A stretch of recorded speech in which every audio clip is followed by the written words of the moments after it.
William Shakespeare, poet and playwright. William Shakespeare is considered the greatest dramatist of all time. His works are loved throughout the world, but Shakespeare's personal life is shrouded in mystery. Who was William Shakespeare? William Shakespeare was an English poet, playwright, and actor of the Renaissance era. He was an important member of the King's Men Theatrical Company from roughly 1594 onward. Known throughout the world, Shakespeare's works, at least 37 plays, 154 sonnets, and 2 narrative poems, capture the range of human emotion and conflict and have been celebrated for more than 400 years. Details about his personal life are limited, though some believe he was born and died on the same day, April 23rd, 52 years apart. Full name: William Shakespeare. Born c. April 23rd, 1564. Died c. April 23rd, 1616. Birthplace: Stratford-upon-Avon, England, United Kingdom. Spouse: Anne Hathaway, 1582 to 1616. Children: Susanna, Judith, and Hamnet. Astrological sign: Taurus. Early life. The personal life of William Shakespeare is somewhat of a mystery. There are 2 primary sources that provide historians with an outline of his life. One is his work, and the other is official documentation such as church and court records. However, these provide only brief sketches of specific events in his life and yield little insight into the man himself. When was Shakespeare born? No birth records exist, but an old church record indicates that William Shakespeare was baptized at Holy Trinity Church in Stratford-upon-Avon on April 26, 1564. From this, it is believed he was born on or near April 23, 1564. And this is the date scholars acknowledge as Shakespeare's birthday. Located about 100 miles northwest of London, Stratford-upon-Avon was a bustling market town along the river Avon and bisected by a country road during Shakespeare's time. Parents and siblings. Shakespeare was the 3rd child of John Shakespeare, a glove maker and leather merchant, and Mary Arden, a local heiress to land. John held official positions as alderman and bailiff, an office resembling a mayor. However, records indicate John's fortunes declined sometime in the late 1570s. Eventually, he recovered somewhat and was granted a coat of arms in 1596, which made him and his sons official gentlemen. John and Mary had 8 children together, though 3 of them did not live past childhood.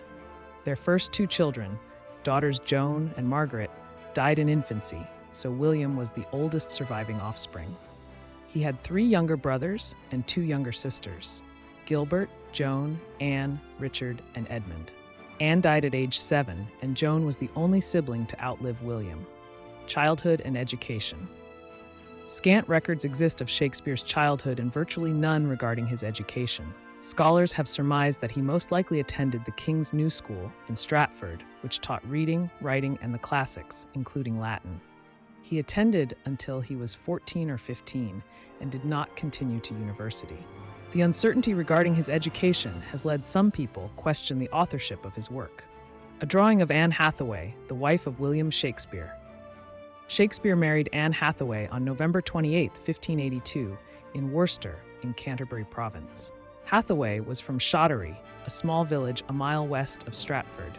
Shakespeare was 18, and Anne was 26, and, as it turns out, pregnant. Their first child, a daughter they named Susanna, was born on May 26, 1583. 2 years later, on February 2, 1585, twins Hamnet and Judith were born. Hamnet died of unknown causes at age 11. Shakespeare's lost years. There are 7 years of Shakespeare's life where no records exist, after the birth of his twins in 1585 until 1592. Scholars call this period Shakespeare's lost years, and there is wide speculation about what he was doing during this period. One theory is that he might have gone into hiding for poaching game from local landlord Sir Thomas Lucy. Another possibility is that he might have been working as an assistant schoolmaster in Lancashire. Some scholars believe he was in London, working as a horse attendant at some of London's finer theaters before breaking on the scene. By 1592, there is evidence Shakespeare earned a living as an actor and a playwright in London, and possibly had several plays produced. The September 20th, 1592 edition of the Stationer's Register, a Guild publication, includes an article by London playwright Robert Greene that takes a few jabs at Shakespeare. There is an upstart crow, beautified with our feathers, that with his tiger's heart wrapped in a player's hide, supposes he is as well able to bombast out a blank verse as the best of you, and being an absolute Johannes factotum, is in his own conceit the only shake scene in a country. Scholars differ on the interpretation of this criticism, but most agree that it was Green's way of saying Shakespeare was reaching above his rank, trying to match better-known and educated playwrights like Christopher Marlowe, Thomas Nash, or Green himself. Poetry and sonnets. Early in his career, Shakespeare was able to attract the attention and patronage of Henry Wriothesley, the Earl of Southampton, to whom he dedicated his first and second published poems, Venus and Adonis, 1593, and The Rape of Lucrece, 1594. In fact, these long narrative poems, 1,194 and 1,855 lines, respectively, were Shakespeare's first published works. Wriothesley's financial support was a helpful source of income at a time when the theaters were shuttered due to a plague outbreak. Shakespeare's most well-known poetry are his 154 sonnets, which were first published as a collection in 1609 and likely written as early as the 1590s. Scholars broadly categorize the sonnets in groups based on two unknown subjects that Shakespeare addresses: the fair youth sonnets, the first 126, and the dark lady sonnets, the last 28. The identities of the aristocratic young man and vexing woman continue to be a source of speculation. The King's Men, life as an actor and playwright. In 1594, Shakespeare joined Lord Chamberlain's Men, the London acting company that he worked with for the duration of his career. Later called the King's Men, it was considered the most important troupe of its time and was very popular by all accounts. Some sources describe Shakespeare as a founding member of the company, but whatever the case, he became central to its success. Initially, he was an actor and eventually devoted more and more time to writing.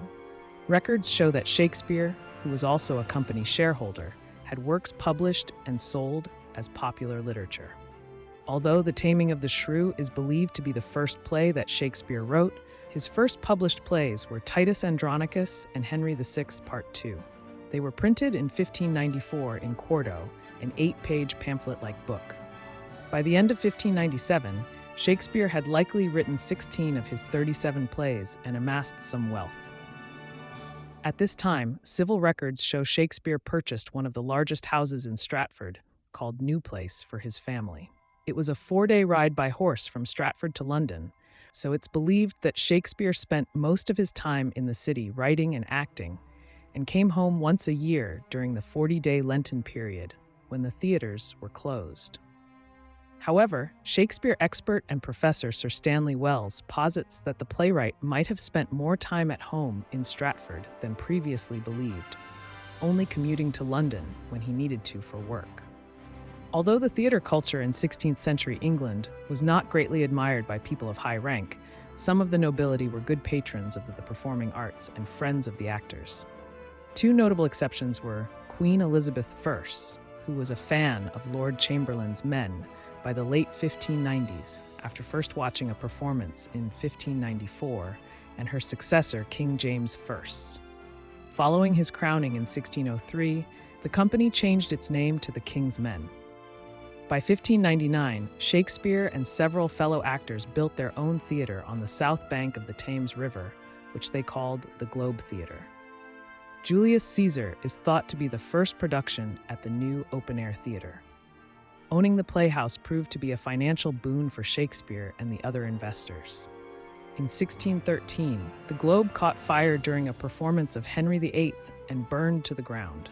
The company quickly rebuilt it, and it reopened the next year. In 1642, Puritans outlawed all theaters, including the Globe, which was demolished 2 years later.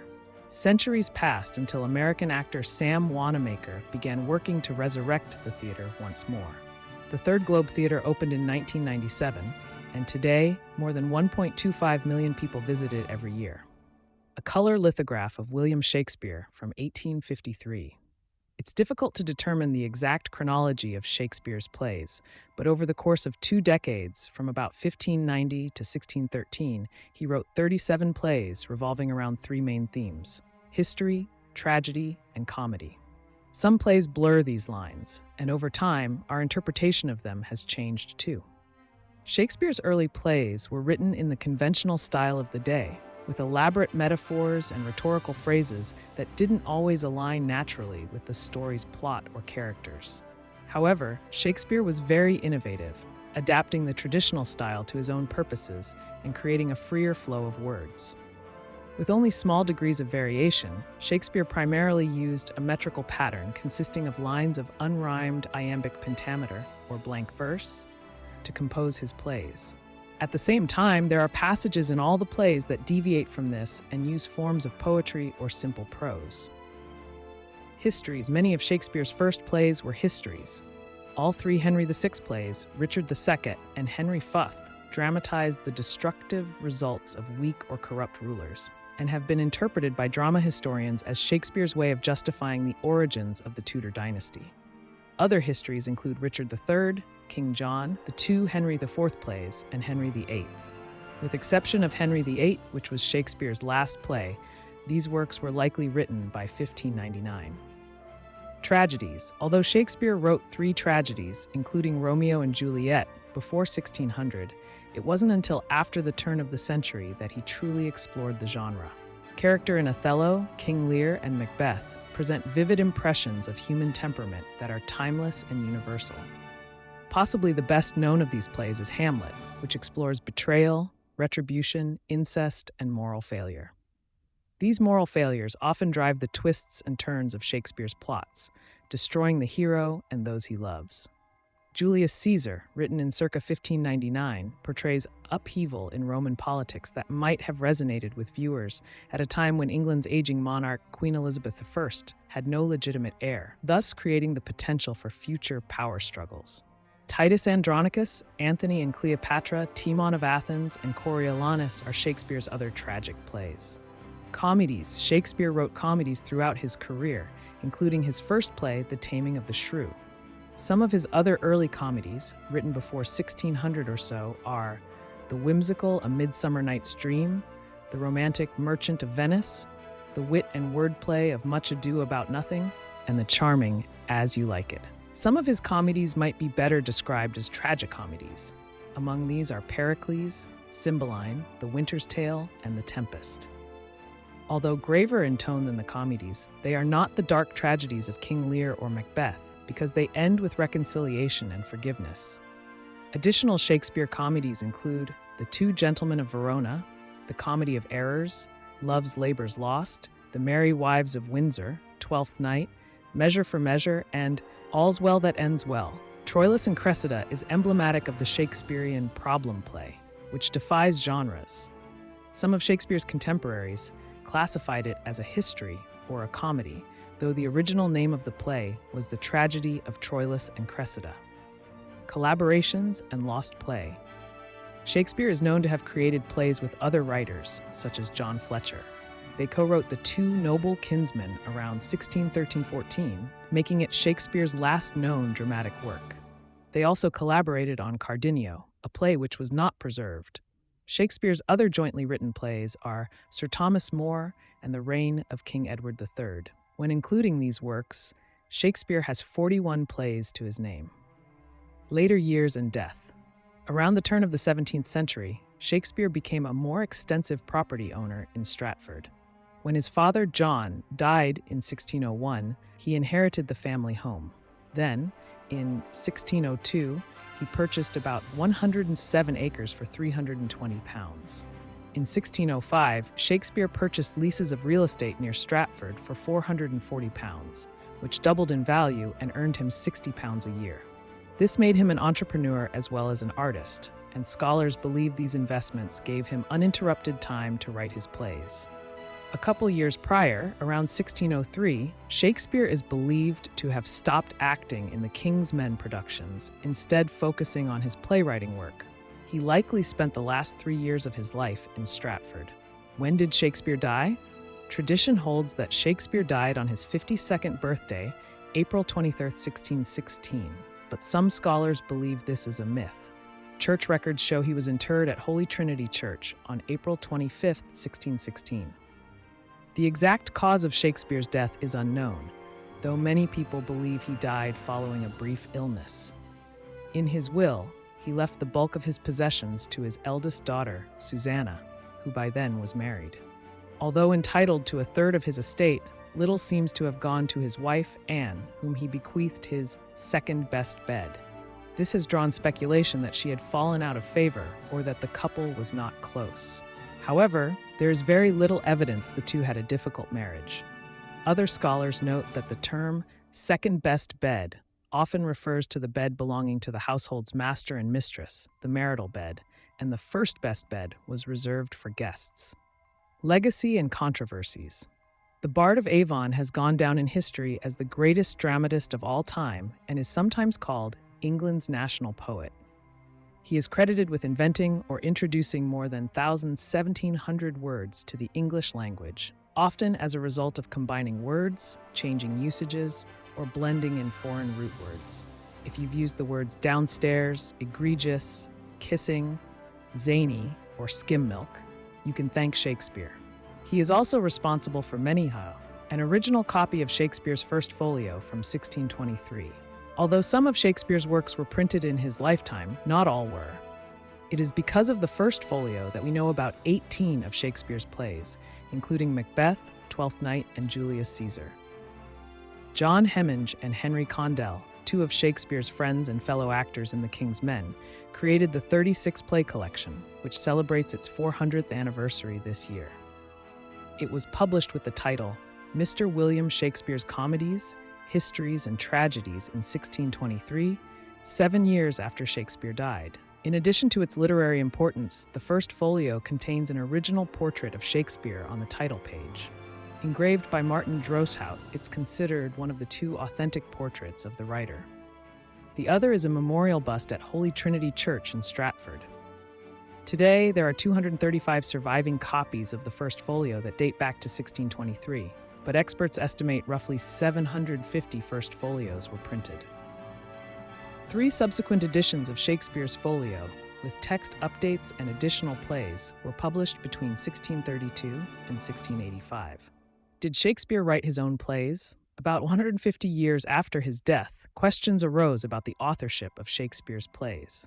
Scholars and literary critics began to float names like Christopher Marlowe, Edward de Vere, and Francis Bacon, men of more known backgrounds, literary accreditation, or inspiration, as the true authors of the plays. Much of this stemmed from the sketchy details of Shakespeare's life and the dearth of contemporary primary sources.